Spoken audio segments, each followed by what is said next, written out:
سلامونه نیکه له دوستانو، تاسو ویډیو کتلی شئ. دغه ویډیو کې خلک دي چې د ستاسو ګاډي ته فالو کوي، یعنې ستاسو ګاډي پسې دي او غواړي چې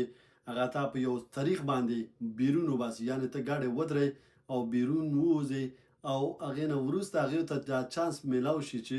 هغه منډه کړي او ستا ګاډی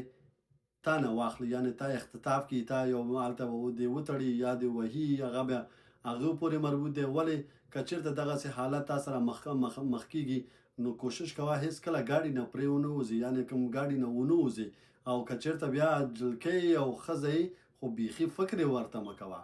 یعنې ګاډي دروازې خلف یې کړه او همداسې که چېرته مخ ته ځي لاړ شه او که نه پولیسو ته 911 ته زنګ ووهه تر څو دغسې حالاتو څخه ځان وژغورئ، که نه هغوی دې نیسي او بیا نو هر کار چې در سره وکړو هغې خپل کار دی. مننه.